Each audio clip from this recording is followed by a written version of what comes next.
کافی دوستوں کے فرمائش پر ہم نے یہ پروگرام اسٹارٹ اس لیے کیا ہے کہ جو انفارمیشن ہم نے حاصل کی ہے لمپی سکن کے بارے میں تو وہ ہم عام لوگوں تک، عام شہریوں تک پہنچا سکیں۔ ہمارا مقصد بھی یہی ہے کہ جتنی انفارمیشن ہمیں مل سکتی ہے ہم نے لی ہے، فیلڈ میں جا کر ڈاکٹروں سے سبھی سے بات کر کے ہم نے اس بات کا نتیجہ نکالا ہے کہ لمپی سکن 3 قسم کی اقسام اس میں پائی جاتی ہیں لمپی سکن میں،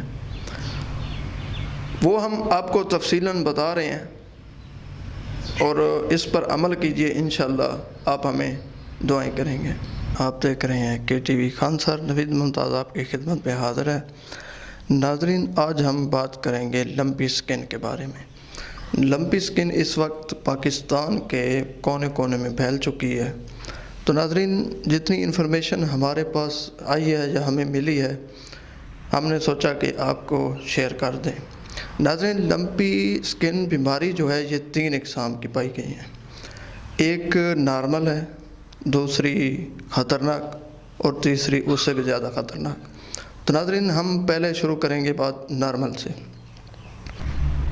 نارمل جس کی اقسام ہے تو وہ ایک بیری کی طرح سمجھ لو، چھوٹے چھوٹے سے دانے نمودار ہو جاتے ہیں، تو وہ آہستہ آہستہ بڑے ہو کر پھٹ جاتے ہیں، زخم ہو جاتے ہیں، اس سے جانور کو کوئی خطرہ نہیں ہوتا۔ اس کی احتیاط بس یہی ہے، اس کا علاج نہیں ہے، اس کی احتیاط ہے۔ احتیاط یہ ہے کہ آپ اس کو کڑوی چیزیں دیں، سبز مرچیں، لال مرچیں، پنیر، نیم کا پانی، اسی طرح کی کڑوی چیزیں کھلائیں۔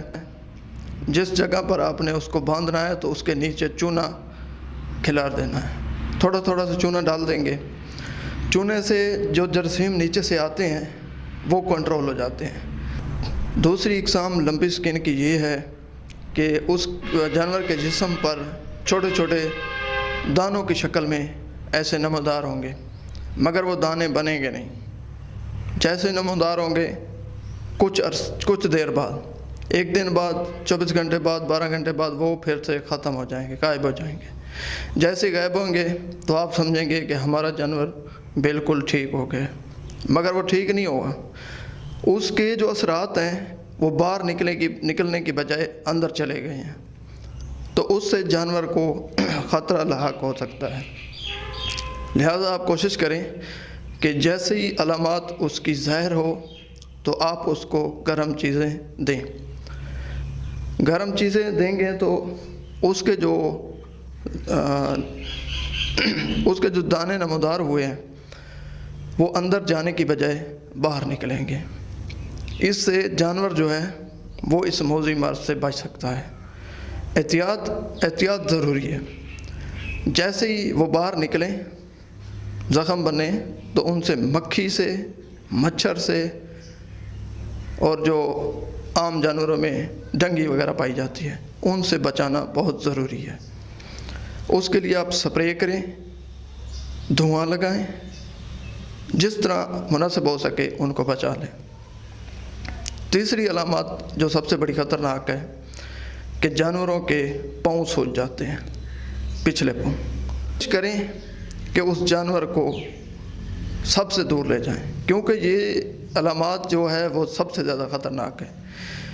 اس کے جو چانس ہیں وہ تقریباً 90-95% ختم ہونے کے ہیں اور 5 سے 10% بچنے کے ہوتے ہیں۔